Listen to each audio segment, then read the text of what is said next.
오늘 설교의 제목이 열심히 일하시는 하나님의 방법이라는 겁니다.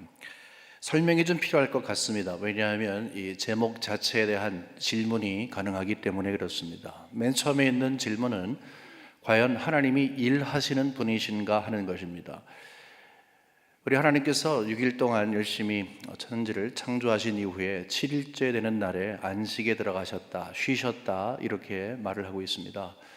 성경은 한 번도 하나님이 안식을 포기하시고 또는 중단하시고 다시 나오셨다라는 말을 하고 있지 않습니다.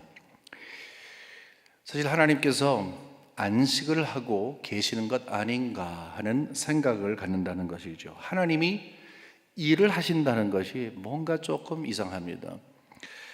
근데 사실 창조하신 하나님께서는 힘든 창조의 사역을 하신 것이 아니에요. 우리가 6일 동안에 하나님께서 주어진 기회를 통해서 최선을 다해서 열심히 살다가 7일째 되는 주일날 이렇게 안식일로 지키는 것과는 근본적으로 다르다는 것입니다. 하나님은 노동한 분이 아니십니다. 말씀으로 천지를 창조하셨습니다. 그러면 안식에 들어가시는 것은 무엇입니까? 우리 예수 믿는 모든 자들은 예수 그리스도 안에서 현재 안식도 누리지만 영원한 안식을 약속받았습니다. 천국에 가는 것이지요. 천국에 들어가서 거기에 사는 것이 중요한 것이 아니라 하나님과 함께 영원히 동거하는 그것이 안식이지요. 그런데 하나님께서 놀라우신 것이 그 영원한 안식을 언제 어떤 방법으로 약속하셨나? 6일째 창조를 마치신 이후에 7일째 당신이 안식 안으로 들어가셔서 우리를 그것으로 초대하기 시작을 한 것입니다. 결국 하나님이 안식하셨다는 것은 우리에게 은혜를 베풀어 주시사 우리가 안식할 수 있는 사람들로 우리를 이 좌표를 설정하셨다 이렇게 볼 수가 있는 것입니다. 그럼 창조 후에 하나님은 뭐 하시는 거예요? 창조 후에는 하나님께서는 어려운 말로 섭리하시는 분이십니다. 여러분 많이 말씀을 들으셨을 거예요. 한문인데 섭리를 영어로 이제 이 providence라고 이야기하죠. providence라고 하는 것은 이 섭리라고 하는 것은 두 단어가 합쳐지는 거예요. pro 미리 앞에 그리고 video 여러분 비디오 보잖아요. 그러니까 미리 본다 그것이 providence라고 하는 겁니다. 그것을 섭리라고 이야기합니다. 창조하신 하나님께서는 지금 뭐 하고 계십니까? 하나님은 이렇게 답하시는 거예요. 나 섭리하고 있다.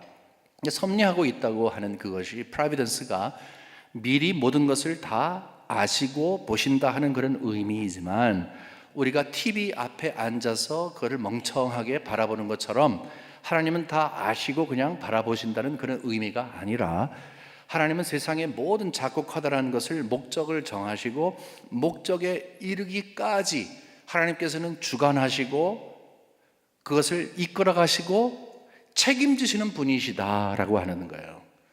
우리는 다 하나님에 대해서 모든 거 알고 계시고 모든 거 능하시고 없는 것이 없다는 거 알잖아요. 전지전능 무소부지하신 거 알잖아요. 그 하나님께서는 마치 비디오로 동영상을 찍어놓고 보시는 것처럼 앞으로 되어질 일들, 그러니까 우리의 삶 모든 것들을 다 알고 계시고 그것을 그 목적까지 이루시기까지 섭리하고 계신다.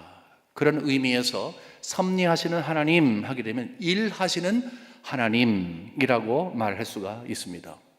그러므로 하나님은 일하시는 분이세요. 하지만 여기에서 열심히 일하시는 하나님의 방법이라는 제목 가운데 그 다음에 일하시는 하나님을 이렇게 서술하고 있는 열심히 일하시는 하나님, 열심히라고 하는 것에 대한 질문이 있을 수가 있어요. 하나님은 능력자이신데 하나님이 막 열심히 하셔야지 꼭 목적이 달성되시는 분이신가?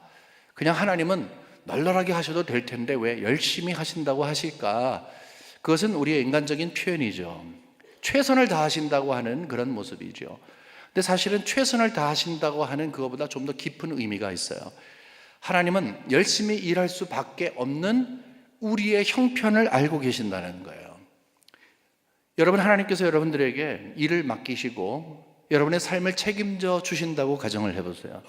근데 여기 가정이라고 하는 것은 여러분들에게 그냥 다 맡겨 놓으시고 이제 네가 해봐 그랬다고 쳐봐요. 그러면 우리는 알았습니다 라고 하다가 조금 있으면 백기 들어요. 하나님 못하겠습니다. 우리의 지혜와 우리의 연약을 가지고서 어떻게 무슨 일을 하겠어요? 하나님께서 우리에게 맡기시는 것들, 내가 이 정도면 할 수 있습니다라고 아무리 주먹을 불끈 쥐고 정말로 최선을 다한다 할지라도 한계를 아는 거예요. 하나님이 우리에게 일을 맡겨두시면 한계가 있는 우리가 하나님 앞에서 할 것, 사람 앞에서 할 것, 우리 스스로 아무리 생각해도 이건 아닌데 라고 생각할 수밖에 없는 우리의 존재예요. 그렇기 때문에 하나님께서는 우리의 꼬락지를 잘 아신다는 거죠. 그래서 하나님께서 열심히 일할 수밖에 없는 거예요.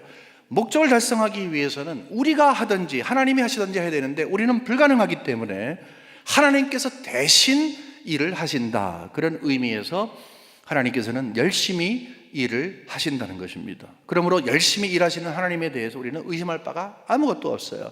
하지만 오늘 설교의 초점은 이렇게 열심히 일하시는 하나님의 방법에 대한 것을 본문을 통해서 우리가 잠시 살펴보도록 하겠습니다. 우리가 한 달에 한 번씩 이 사사기를 보기 때문에 역사적인 배경, 혹시 여러분이 기억을 못하시거나 오늘 처음 들으시는 분을 위해서 잠시 말씀을 드릴 수 있습니다. 이스라엘 백성들이 40년의 광야 생활을 다 마치고 이제 약속의 땅에 들어왔어요. 지금까지는 모세가 인도하다가 여호수아에게 바톤을 넘겼고, 여호수아가 죽은 다음에는 지도자가 없었어요. 그것이 역사적인 배경이에요. 나중에 한 300년, 구체적으로 한 340년 후에 제일 첫 번째 왕 사울이 세워집니다. 여호수아가 죽은 다음에 첫 번째 왕이 세워지기까지 여러분 300년이면 긴 세월인데 그동안에 어떤 일이 일어났는가 하는 것이 사사기의 모든 것입니다. 하나님이 어떤 방법을 취하셨냐면, 하나님이 사사가 필요한 환경이 될 때에 하나님은 사사를 세우셨어요.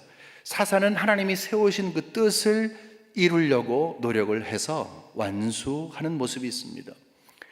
그런데 사사기에 나와 있는 전체 그 사사의 수가 12명인데, 물론 사사라고 한다면 한 18명까지도 이야기하는데, 이 사사기 성경에 나와 있는 사사는 12명인데 일종의 반복되는 일을 하고 있습니다. 사사가 세워지게 되면 굉장히 어려움을 많이 겪었는데 그 어려움을 겪는 것이 해결이 돼요.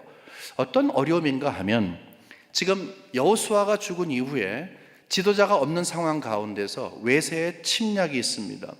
굉장히 어려운 거예요. 군사적으로 또 아니면은 어떤 그 삶 자체를 굉장히 어렵게 하는 이 환경이 있게 됩니다. 이전에는 지도자가 있으면 지도자가 지도력을 발휘해서 야 모여 나가 싸우자 뭐 이런 것을 했을 텐데, 그러지 못하는 환경 가운데 있어요. 리더가 없어요. 지도자가 없어요. 그럴 때 하나님은 사사를 세워서 일을 하셨다는 거예요. 사사는 그렇기 때문에 임시 지도자다 이렇게 생각하시면 돼요. 임시 지도자다. 하나님이 세우신 그 기한에 그 일을 위해서 하나님의 일을 하는 사사의 모습, 그 사람들이 이제 12명이나 있었다 하는 것입니다.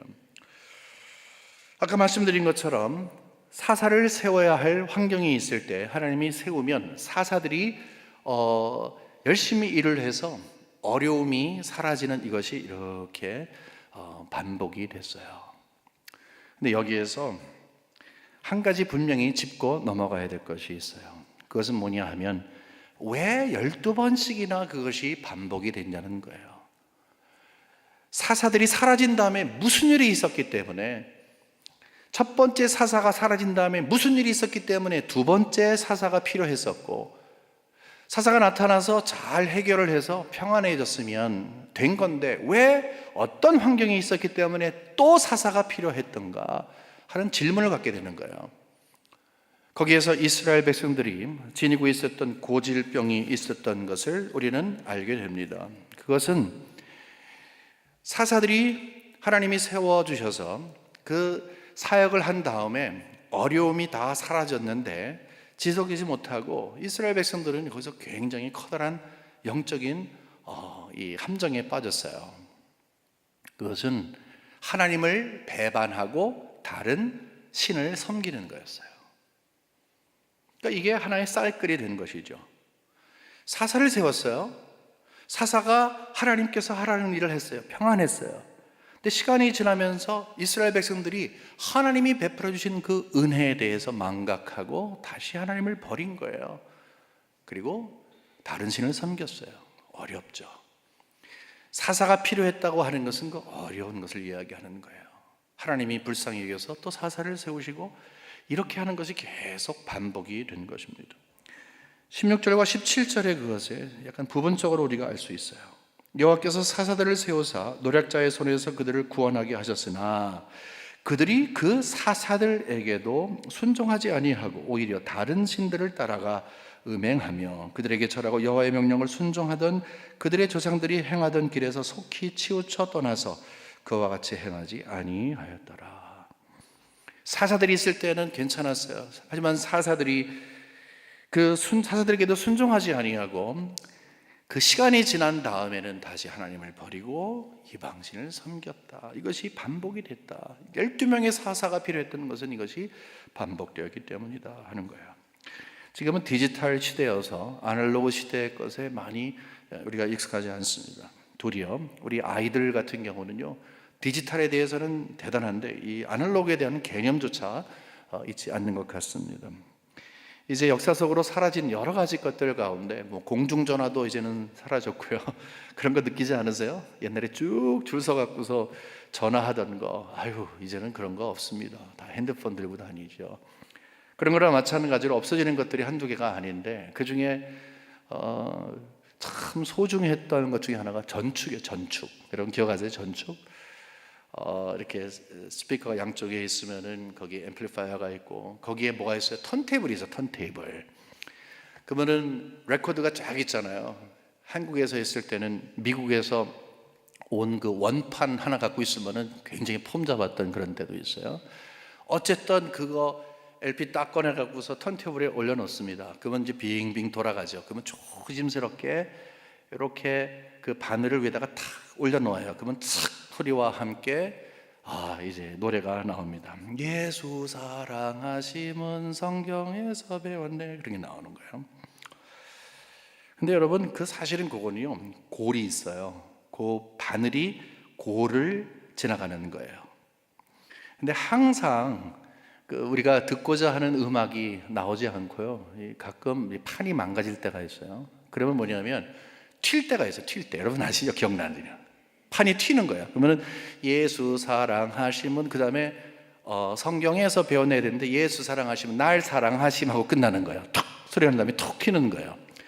또 다른 거 하나는 뭐냐 하면은 판이 계속 도는 거예요. 공전하는 거예요. 예수 사랑하심은 성경 툭, 예수 사랑하심은 성경 툭, 예수 사랑하심은 성경 툭. 기억하실 거예요. 그러면 이제 그 판은 버려야 되는 것이죠. 똑같은 것이 반복이 되는 거예요. 성경에서 배웠네.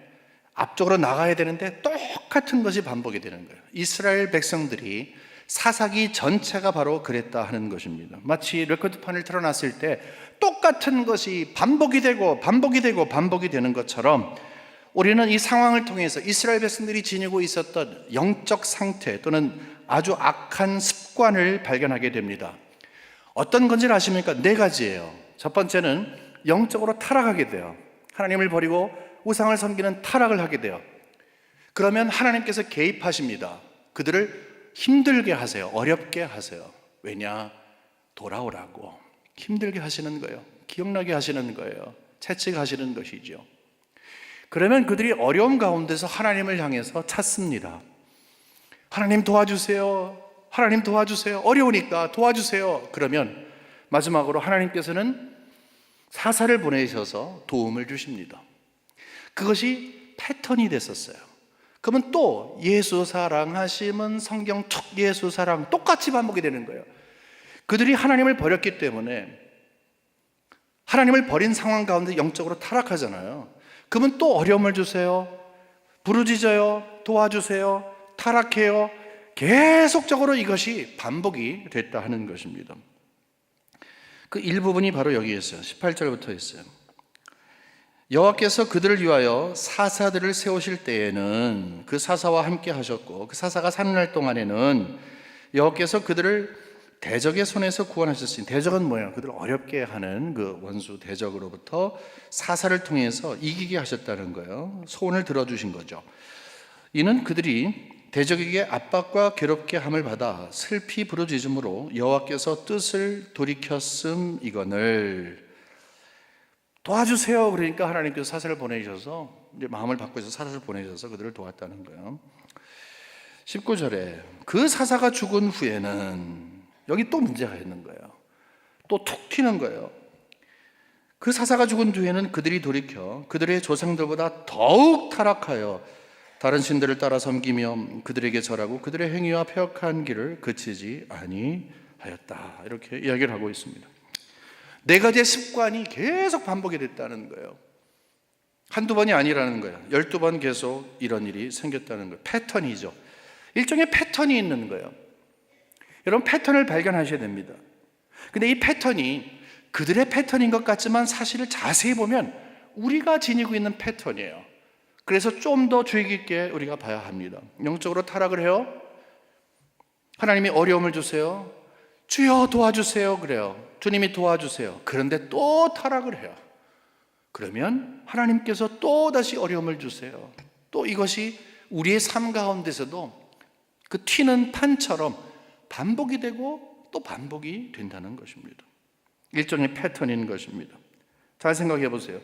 여러분, 세상이 다 덤벼도 영적으로 이길 것 같이 정말 영적인 자이언트가 되어서 이제는 주의 영광을 위해서 정말 전사가 되어서 싸우겠습니다 라고 우리의 신앙을 하나님께 약속했지만, 어느 순간 보니까 영적으로 나태해 있고 힘을 잃고 그 영적인 무게에 눌리고 원수 마귀의 시험에 깊이 빠져 있는 여러분 발견하지 않으세요? 이유가 무엇입니까? 왜 그런 일이 벌어지고 있습니까? 하나님이여 불쌍히 여겨 주옵소서. 이번 일을 하나님이 도와주시면 정말 하나님이 날 사랑하는 줄 믿겠습니다. 도와주세요. 눈물로 호소하잖아요. 하나님의 마음을 돌리셔서 찾아오셔서 사사를 보내듯이 여러분의 삶 가운데 여러분에게 가장 좋은 것을 공급하세요. 도와주세요. 근데 여러분, 거기에 머물러 있으면 좋겠는데 왜 우리는 하나님의 은혜를 완전히 잊어버린 상태로 다시 돌아갑니까? 이유가 무엇입니까? 하나님이 사랑과 은혜를 베풀어 주시고 구체적인 것으로 우리에게 공급해 주시는 것 받아 누릴 때는 언제이고, 큰 사랑에 감격하고 은혜 주신 하나님을 찬양합니다 하는 때는 언제이고, 우리는 왜 하나님 외에 바깥 세상을 동경하며 때로는 탕자처럼 튀어나가게 되어 있습니까? 왜 그렇습니까? 남의 이야기 아니에요. 이스라엘 백성들의 이야기 남의 얘기 아닙니다. 그들이 아이고 판 튀듯이 반복적인 그런 삶을 살았구나. 여러분의 삶을 한번 솔직히 생각을 해보세요. 얼마나 많은, 더 많은 순간 이런 잘못된 악습을 반복했는가 말입니다. 이 패턴은 바로 여러분의 패턴이에요. 삶의 패턴이에요. 하지만 여기서 우리가 알아야 할 것은 왜 이런 일이 일어나는가, 왜 이런 일이 그들에게 일어났고 우리에게도 일어날 수 있는가, 앞으로도 일어날 것인가, 어떻게 대처할 것인가, 그 내용을 파악해야 되겠죠. 왜 그렇습니까? 질문의 답이 무엇입니까? 바로 다른 것이 아니라 우리의 본성 때문에 그렇습니다. 여러분, 우리 교과서 배울 때 도덕 시간에 우리 본성에 대한 이야기를 우리 배운 적이 있습니다. 성선설, 성악설 뭐 이런 거 있잖아요. 우리는 태어날 때부터 착한 사람이냐, 태어날 때부터 악한 사람이냐, 아니면 충돌성. 그래서 악한 것과 선한 것이 함께 있으므로 항상 부딪히면서 가는 것이냐. 사실 우리 안에서 되어지는 일들을 전문가들이 이제 이야기를 해서 그때 그렇구나, 근데 나중에 보니까 그게 아니구나, 이런 식으로 해서 우리가 알아갔던 그런 경험들이 있습니다. 하지만 성경이 우리를 창조하신 하나님께서 우리를 어떻게 보시는가, 특별히 구원의 역사 가운데 예수 그리스도를 믿는 우리에게 어떻게 우리가 이 사실을 이해할 수 있는 것인가, 나의 근본적인 본성은 어떤 것인가 하는 것을 우리에게 알게 하십니다. 성경이 이야기하는 것은 우리 인간은 전적으로 타락했다고 합니다. 강조점은 전적으로 타락했다고 합니다. Total depravity. 우리는 완전히 망가진 사람들이라는 것입니다. 좀 불편하실 거예요, 이 말씀 드릴 때. 그래도 내가 좀 괜찮은 사람인데 라고 생각하실 분이 있기 때문에 그렇습니다. 우리는 정말 망가진 사람들입니다. 예수님을 만난 후에 우리는 변했어요. 근본적으로 예수님을 만난 후에는 우리는 새로운 피조물이 되었어요. 우리를 송사할 자가 아무도 없어요. 하나님의 사랑에서 끊을 자가 아무도 없어요. 우리는 정말 변했어요. 그러나 그렇게 변했다고 해서 우리가 완성된 사람이 된 것이 아니죠. 그냥 예수 그리스도 안에 있기 때문에 예수의 것이 나의 것이 되어서 은혜를 누릴 뿐이죠.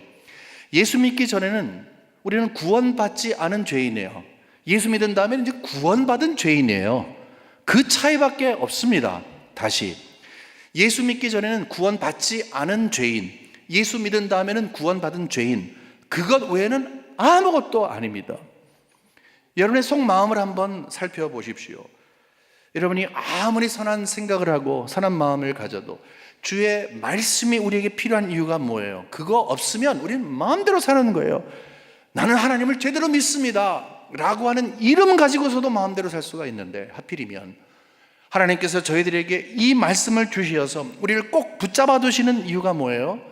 여기에서 우리의 정말 인간의 본성이 어떤 것인가를 알게 하는 이유가 뭐예요? 우리를 알아야 한다는 것이죠. 우리는 죄악 속에 태어났고 죄악을 먹고 마시며 죄악을 호흡하다가 그냥 죄악 속에 살아가는 사람들이에요. 다시 한번 정리해 드릴게요. 우리는 예수 믿기 전에는 구원받지 않은 죄인이고 예수 믿은 후에는 구원받은 죄인이에요. 모두가 다 하나님의 은혜가 필요하다는 것이죠. 에레미야서 17장 9절에 보면 만물보다 거짓되고 심히 부패한 것은 마음이라 누가 능히 이를 알리오마는 이라 했습니다. 세상에 가장 부패한 것이 우리의 마음이라 그런 거예요. 여러분 아침에 올 때 제가 309를 쭉 타고 오는데 거기에 사슴이 5마리가 죽어 있었어요. 여러분 안 보셨어요?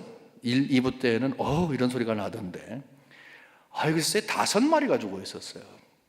그 가운데 3마리는 죽은 지가 얼마 안 된 것 같은데 한 마리는 완전히 그냥 분해가 됐고 한 마리는 어제도 봤고요 그제도 봤어요. 순간적으로 딱 봤는데 못 볼 걸 본 거예요. 여러분 시체가 썩으면 어떻게 되는 거 아시죠? 그 모습이 있는 거예요. 순간으로 이렇게 봤는데도. 꽃이 얼마나 아름다워요. 얼마나 아름다워요. 하지만 시든 꽃은 빨리 쓰레기통에 가야 돼요. 사슴이 얼마나 예뻐요. 그 눈 보세요. 눈썹 보세요. 죽으면 부패하면 정말 썩어지는 거예요. 근데 그것보다도 더 부패한 것이 인간의 마음이다. 불편해요. 그거 옛사기가 참 불편해요 사실은. 근데 하나님께서 그렇게 말씀하신다 하는 것이에요. 이렇게 우리가 인간의 악한 본성이 있기 때문에 우리를 이런 패턴 가운데 살아갑니다 하는 것을 알고 인정하는 것이 우리에게 유익입니다. 그 이유가 있어요. 우리는 오늘 설교를 통해서 한 가지 목적을 가지고 있어요. 하나님은 열심히 일하시는 분이시다. 우리는 이미 알고 있어요. 근데 어떤 방법으로 일을 하느냐 하는 것이 우리의 관심거리예요. 근데 우리가 이렇게 악한 본성을 갖고 있으므로 항상 우리는 타락하고 하나님께서 우리에게 어렵게 하실 때 찾아가서 하나님 징징 울다가 하나님이 도와주시면 시간이 좀 지나다가 다시 떨어져서 가는 이 판이 톡톡톡 튀는 그런 반복된 삶을 사는 연약하고 정말로 아무것도 아닌 내 자신을 아는 것이 중요한 것은 이런 나에게 하나님께서 맞춤형으로 하나님이 일하시는 패턴이 있다는 거예요.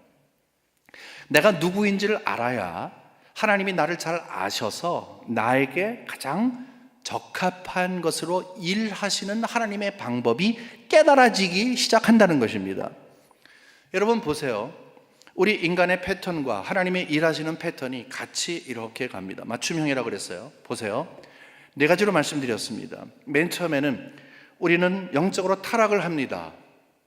영적으로 타락을 해요. 그러면 하나님이 개입하시는 거예요. 일하시는 거예요.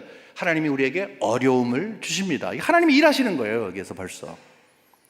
왜? 그렇게 일하심으로 하나님을 찾게끔 한다는 거죠. 그럼 우리는 하나님을 찾아요. 그럼 하나님이 일하십니다. 열심히 일하세요.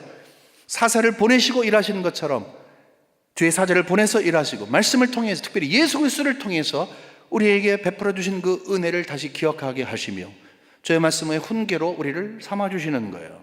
그러니까 우리는 타락을 해요. 하나님이 일하세요. 우리는 주를 찾아요. 하나님이 일을 하신다는 거예요. 그러니까 우리가 어떤 사람인 줄을 안다는 것은 하나님이 일하시는 방법을 가장 잘 알 수 있다는 거예요. 하나님이 일하시는 방법은 인간의 악한 습관과 패턴을 전제하신다는 것입니다. 여기 20절, 21절 볼게요. 여호와께서 이스라엘에게 진노하여 이르시되 이 백성이 내가 그들의 조상들에게 명령한 언약을 어기고, 언약이라는 단어 여러분 조금 머리에 두시고요. 언약을 어기고 나의 목소리를 순종하지 아니하였으니, 순종하지 않은 이유가 언약을 어겼다는 거예요. 그런데 21절에 보니까 나도 여호수아가 죽을 때 남겨둔 이방 민족들을 다시는 그들 앞에서 하나도 쫓아내지 아니하리. 무슨가 하면 하나님께서 이렇게 말씀하시는 거예요. 좀 쉽게 말하면 이거예요. 니들이 그랬어? 나도 그럴 거야 하는 거예요. 하나님이 이스라엘 백성들이 행한 행위를 아시고 보시고, 그랬니? 알았어. 그럼 내가 이렇게 할게. 그렇다는 것이죠. 맞춤형이라는 거예요, 그게. 근데 여기서는 감정을 두고 이야기하는 거 아니에요. 네가 어떻게 그럴 수 있어? 그럼 내가 한번 맛봐라. 그런 것이 아니라는 것이죠.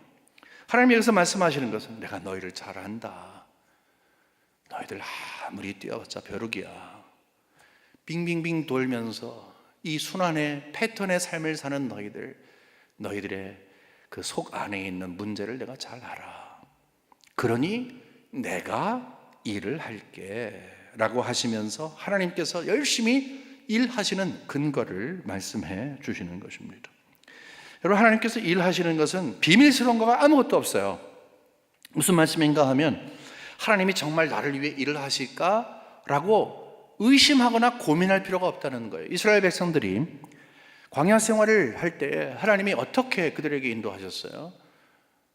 그들을 붙잡아갖고 인도한 거 아니지만 필요한 것을 채우셨어요. 한 번도 그들에게 하나님은 눈을 뗀 적이 없으세요. 만나와 메추라기를 먹이시고 가장 소중한 것이 물인데 반석에서 물이 콱콱콱 나오게 하셨어요. 이스라엘 백성들 다 알아요. 하나님이 하셨다는 거. 비밀 아니에요. 신비한 거 아니에요. 하나님이 광야의 삶을 살게 하셨습니다. 홍해를 건너게 하신 것도 기적적인 역사로, 요단강을 건너게 한 것도 기적적인 역사로 하나님이 하신 것입니다. 다 알아요. 그거요. 비밀스러운 거 없어요.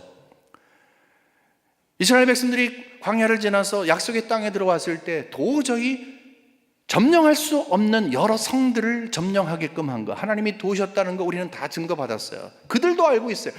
우와, 어떻게 그렇지? 어떻게 그냥 빙빙빙 돌고 나팔만 불었는데 여리고성이 와르르 무너지지? 어떻게 그것이 가능합니까? 그들에게 하나님이 일하시는 건 비밀이 아니었어요. 하나님은 그거를 드러내기를 원하시기 때문에 그래요. 그리고 고백하기를 원하시기 때문에 그래요. 우리도 똑같은 삶을 살고 있어요. 우리는 이중적인 삶을 살고 있어요. 하나는 광야의 삶을 살고 있어요. 영적인 광야의 삶을 사는 거예요. 우리는 영적인 광야의 삶을 살면서 만나와 메추라기로 먹이신 그 하나님께서, 생수를 터뜨리는 그 하나님께서 우리에게 공급해 주시는 그 은혜, 여러분 이거 의심하십니까? 이전엔 몰랐잖아요. 살아있는 거, 숨쉬는 거, 신앙생활하는 거, 가정을 주시는 거, 매일매일 있는 거. 여기 오시면서 여러분 이렇게 앉아있는 것도 기적 아닙니까? 우리가 그거 정말로 하나님께 감사하지 않습니까? 하나님이 하시는 일 정말로 한 번만 더 생각하고 영적인 눈이 한 번 뜨면, 오늘 찬송한 것과 마찬가지로 눈을 들어 하늘을 보니 도움이 어디서 올꼬, 천지를 지으신 여호와께서로다. 우리는 그 고백할 수밖에 없어요. 하물며 우리는 이 땅에 살면서 단순히 순례의 길을 걸어가는 것뿐만이 아니라 영적인 싸움을 싸워야 돼요. 이스라엘 백성들이 가나안 땅에 들어가서 그 지경을 확장해야 되는 것처럼 우리는 하나님의 백성들로 하나님의 나라를 확장해야 하는 일을, 이 두 가지를 동시에 해요. 얼마나 힘들어요. 영적인 전쟁 여러분 싸우셔야 되잖아요. 매일매일 싸우셔야 되잖아요. 영적 무장을 하시고 말씀으로 나가서 싸워야 되잖아요. 그것이 우리의 현실이에요. 하물며 하나님께서, 그들을 도우신 하나님께서 내가 너희를 잘 아니까 알았어, 내가 이제 내 일 할게 하시는 그 하나님이 이 땅 살아가는 여러분들에게, 또 저에게 얼마나 잘 아셔서 알아서 하실까요? 근데 간혹 우리가 보면 하나님께서 우리에게 그 계획을 우리에게 알려주시고 이끌어 가실 때 우리가 거부하는 이유가 사실은 딴 거예요. 몰라서가 아니에요. 등을 돌리는 것은 주께서 요구하시는 것이 굉장히 중요한 것을 요구하시는데, 하나님이 막 베풀어 주시면서 요구하시는 것이 있는데 그것이 부담되기 때문에 그럴 수가 있어요. 여름이 되면 여러분 간혹 그 소화전 아시죠? 파킹하게 되면 그 소화전 앞에 절대 파킹하면 안 되시는 거 있잖아요. 이렇게 둥그렇게 생겨서 좀 높이 있어서 거기 물이 콸콸콸 나오면 그 주위에 혹시나 불이 났을 때 소방차가 와서 거기에 호수 껴가지고서 물 가지고서 이제 불 끄게 되는 그거, 그 소화전이라고 하죠. 여름이 되면 뭐 가끔 운전하다가 보게 되면은 그게 열릴 때가 있어요. 그래서 물이 막 뿜어져 나오는데 그냥 뿜어져 나오는 게 아니라 정말 뿜어져 나와요. 폭포와 같이 막 쫙 뿜어나요. 근데 그 앞에서 노는 애들이 있어요. 어린애들이 공짜니까 뭐 난리가 났어요. 거기서 뭐 하고 난리 났어요. 근데 가끔 보면 어른들도 그렇게 정신없이 놀더라고요. 그 앞에서. 뭐 자유입니다만은. 근데 물이 막 쏟아져 나오는데 수압이 얼마나 세고 양이 얼마나 많은지 조금 있으면 그냥 물바다가 됩니다. 여러분 아마 보셨을 것입니다. 우리는 하나님에 대한 그림을 그릴 때 그런 생각을 갖고 있어요. 하나님은 풍족하신 분이시다. 하나님은 정말 없는 거 없으신 분이시다. 우리에게 채우실 때, 은혜와 사랑으로 채우실 때, 공급하실 때 그냥 소화전에서 물이 쫙 나오는 것처럼, 나야가라 폭포에서 물이 꽉 쏟아지는 것처럼 우리에게 그렇게 공급해 주시는 분이시다라는 생각을 갖고 있습니다. 맞습니다. 여러분 그 생각 꼭 가지셔야 돼요. 여기 근데 중요한 것은 뭐냐 하면 공짜예요. 하나님은 우리에게 사랑하시기 때문에 공짜로 막 주신다. 그렇습니까? 조금 전에 말씀드린 언약이라는 것을 우리가 생각을 해보겠습니다. 언약을 어긴 거예요. 언약을 어기니까 언약이 어긴 것으로 하나님의 음성을 거부한 것입니다. 하나님의 음성을 거부한 것은 언약을 어긴 것입니다. 언약이라고 하는 것은 하나님께서 하실 일이 있는가 하면 우리가 할 일도 있다 하는 것입니다. 여러분 우리가 해야 할 일이 무엇입니까? 여러분 구원을 베풀어 주시는 하나님은 100% 0.0001도 없어요. 100% 하나님의 은혜로 주세요. 우리의 행위나 아니면 우리의 어떤 다른 일을 통해서 구원을 베푼다 그런 거 없습니다, 여러분. 100% 하나님의 은혜예요. 하지만 100% 은혜를 정말로 폭포수와 같고 소화전에서 콸콸콸콸 나오는 그런 물과 같이 하나님이 쏟아부으시는 분이라고 하는 것을 분명히 알고 그 사실을 누리기 시작하면서 마음속에 변화가 생기는 것이 바로 은혜예요. 어떤 것인가? 그 하나님이 공급해 주시면서 마음속에 원하는 것이 있는 것을 알기 시작하는 거예요. 그게 언약이에요. 하나님은 하나님의 약속을 지키시니 너는 너의 약속을 지켜야 될 것이 아닌가. 이것을 조건이라고 말을 할 수도 있습니다. 여러분 우리 야고보서 4장 8절에 보면 이런 말씀이 있어요. 하나님을 가까이 하라 그리하면 너희를 가까이 하시리라. 말이 좀 안 되지 않아요? 하나님은 다 아시는데 그냥 가까이 오시면 되는데 가까이 하라 그리하면 조건절입니다. 성경에 그런 것이 엄청나게 많이 있어요. 기도가 그렇지 않습니까? 구하라, 두드리라, 찾으라. 왜 그런 거예요? 하나님이 그냥 알아서 주시면 되는 거지. 기도가 그렇습니까? 기도는 그러면 왜 우리에게 주님께서 가르쳐 주시고 기도를 하라고 하십니까? 기도는 하나님을 인정하는 마음을 갖는 것이 중요한 것이죠. 얼마나 많이 시간을 갖고 있는가, 어떤 내용으로 드렸는가 하는 것 이상으로 정말 중요한 것은 모든 것을 주시는 하나님 아버지의 이름으로 내가 주님 앞에 나갑니다 라고 하는 하나님을 인정하는 바로 그것이 바로 이거예요. 하나님을 인정하느냐 하는 거예요. 하나님이 막 부어주시면서 기대하고 계시는 것, 그 하나님을 인정하고 있느냐, 믿음으로 인정하고 있느냐예요.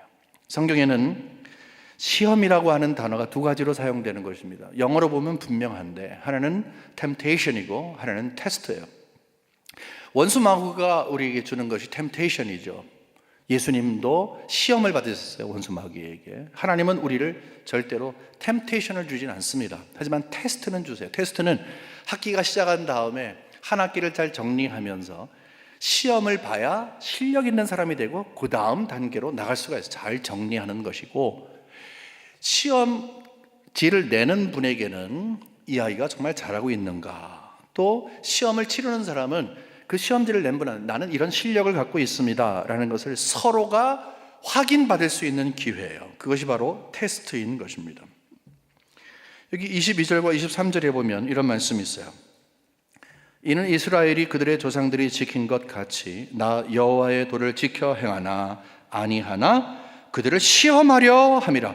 여기서 중요한 것은 이는이라는 거예요. 이는 조금 전에 쭉 설명드린 것 맞춤형으로 우리가 어떤 사람인 줄 알아서 하나님께서 열심히 일하실 때 우리를 잘 아시기 때문에 그런 패턴을 갖고 일하시는 것, 이렇게 하는 것은 시험을 하게 하시는 것이다 라고 이야기를 하고 있는 것입니다.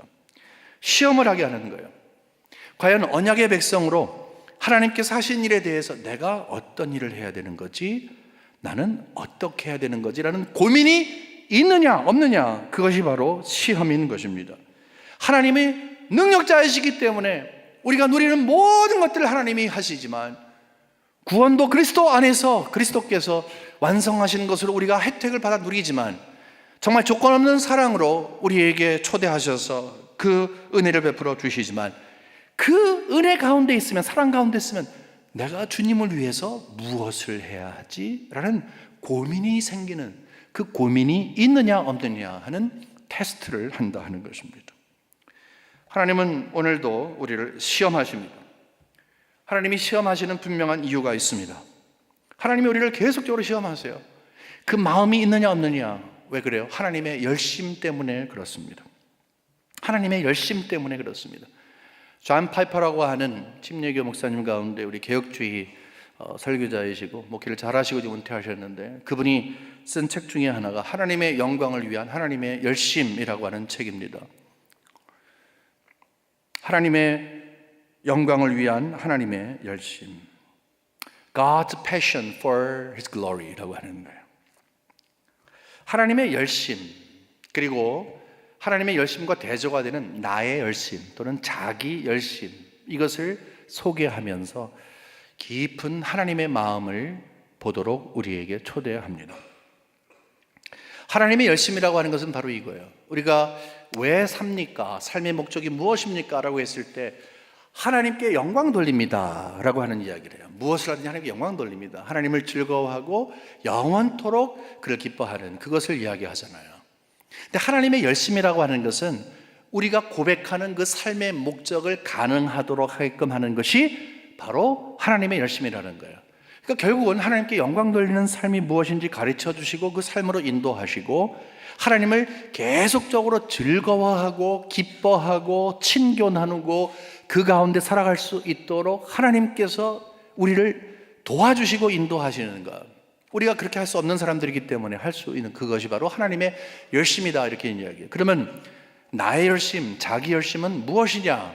대조가 되는 거예요. 하나님의 열심은 참된 인간의 목적, 하나님이 창조하신 목적을 이룰 수 있도록 하나님이 일을 하고 열심히 일하고 계시는데, 하나님의 열심과 전혀 상관없이 내가 한번 그거를 이루기 위해서 노력을 하는 것을 자기의 열심이다, 이렇게 표현하고 있는 것입니다.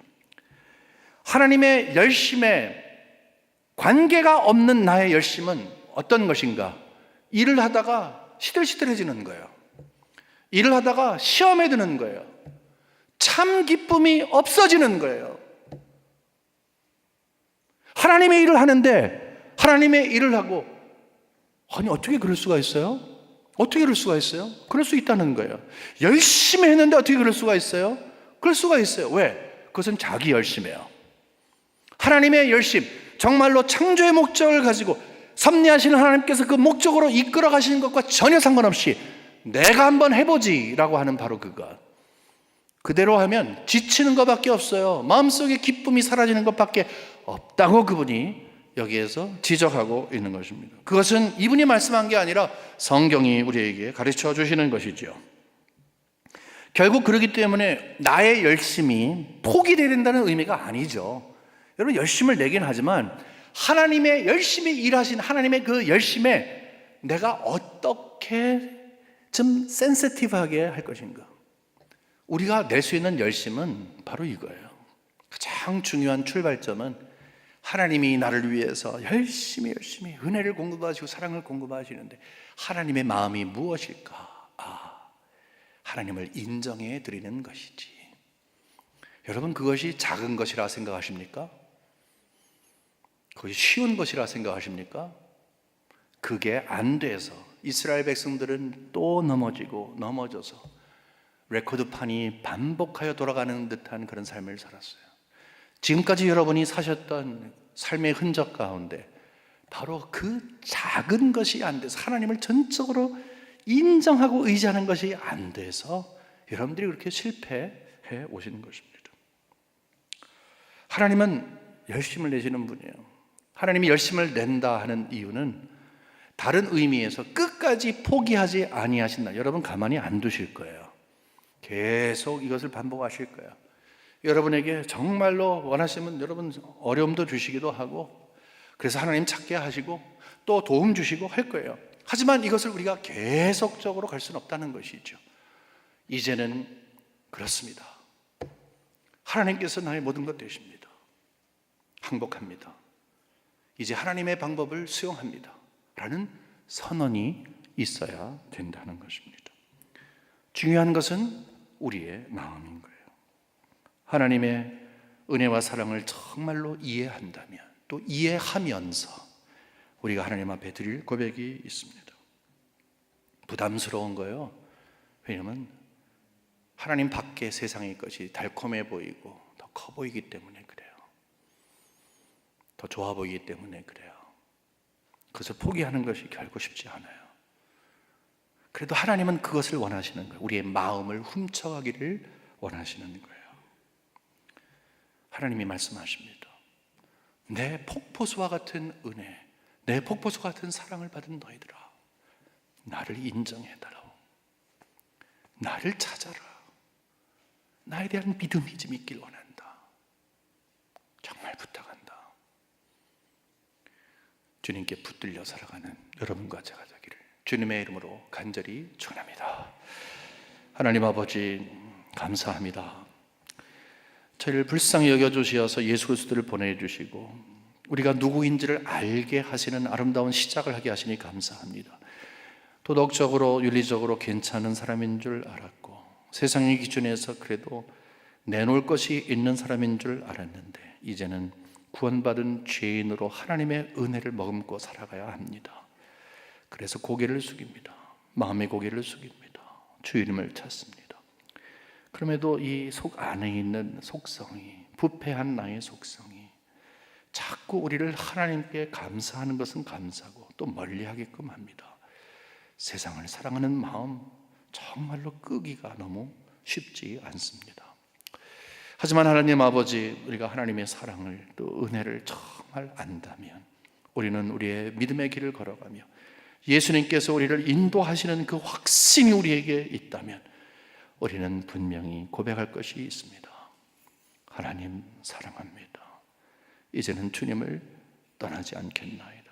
우리 마음속에 작정하게 하시고 미쁘게 여기사 언약의 하나님, 지속적으로 우리 사랑하는 성도인들에게 필요한 것으로, 작고 커다란 것으로, 영의 것으로, 삶의 것으로 채우시는 은혜를 베풀어 주시옵소서. 예수님의 이름으로 감사하며 기도 올리옵나이다. 아멘. 일어나시겠습니다. 주신 말씀 생각하면서 우리 신앙을 결단하는 시간을 갖도록 하겠습니다.